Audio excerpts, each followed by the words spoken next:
ఆంధ్రప్రదేశ్లో జగన్ గారికి సంబంధించి ఏదైనా ఒక చర్చ నడిచినప్పుడు ఫర్ ఎగ్జాంపుల్ ఈ మధ్య కాలంలో ఒక వర్గం మీడియా కానీ కూటమి పార్టీలు కానీ ఎక్కువ ప్రచారం చేసినటువంటి అంశం ఏది, జగన్మోహన్ రెడ్డి గారి హయాంలో లిక్కర్ స్కామ్ జరిగిందని చెప్పి పెద్ద ఎత్తున ప్రచారాలు చేశారు. ఏ రకంగా అన్ని దారులు జగన్ వైపే చూపిస్తున్నాయి, అన్ని వేళ్ళు తాడేపల్లి ప్యాలెస్ వైపే చూపిస్తున్నాయి.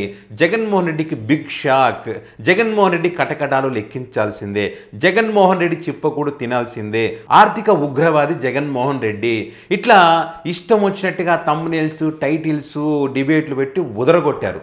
మరి కర్మ యొక్క ఫలమో ఇంకోటి మనకైతే తెలియదు. కానీ ఏదైతే లిక్కర్ స్కామ్ జరిగింది వైసీపీ హయాంలో ప్రచారం చేశారో అదే కల్తీ లిక్కర్ స్కామ్ ఇప్పుడు టీడీపీ హయాంలో జరుగుతూ ఉంది. వీళ్ళు జాగిలు పెట్టి లేపిన నాయకుడికి ఇవే ఇప్పుడు వాళ్ళు పెట్టినటువంటి టైటిల్సే వర్తిస్తూ ఉన్నాయి, వేలన్నీ అటువైపే చూపిస్తూ ఉన్నాయి, దారులన్నీ అటువైపే చూపిస్తున్నాయి, చంద్రబాబు గారి ఇంటి వైపే.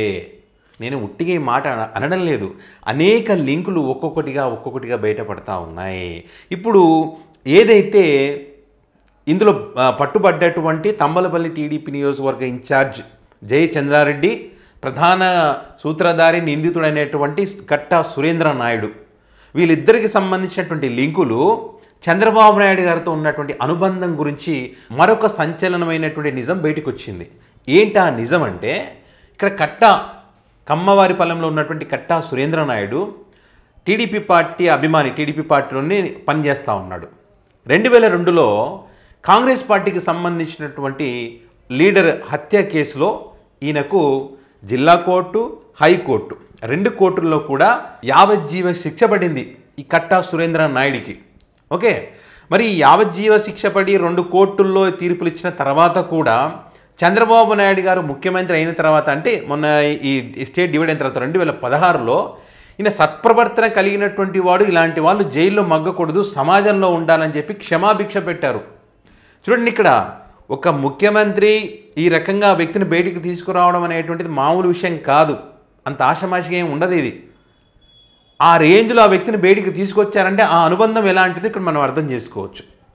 ఓకే, ఆ రకంగా ఆ వ్యక్తిని బయటికి తీసుకొచ్చిన తర్వాత ఇప్పుడు ఇంకొక వ్యక్తి ఆఫ్రికాలో మద్యం వ్యాపారం చేసేటువంటి జయచంద్రారెడ్డి ఎవరైతే ఉన్నారో ఆ జయచంద్రారెడ్డిని కట్టా సురేంద్ర నాయుడు చంద్రబాబు నాయుడు గారికి పరిచయం చేశారంట.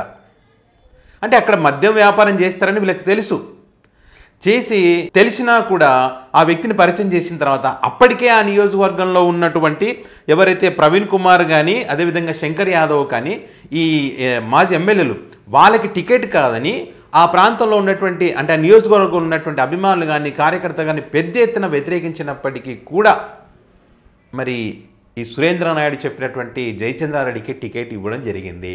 అంటే ఇప్పుడు అదే నియోజకవర్గంలో టీడీపీ పార్టీకి చెందినటువంటి వాళ్ళు చెప్తున్నది ఏంటి, పార్టీకి ఫండ్ ఇచ్చాడు, టికెట్కి డబ్బులు ఇచ్చాడు కాబట్టి ఆ వ్యక్తికి టికెట్ వచ్చింది అని వాళ్ళు పెద్ద ఎత్తున చెప్తా ఉన్నారు.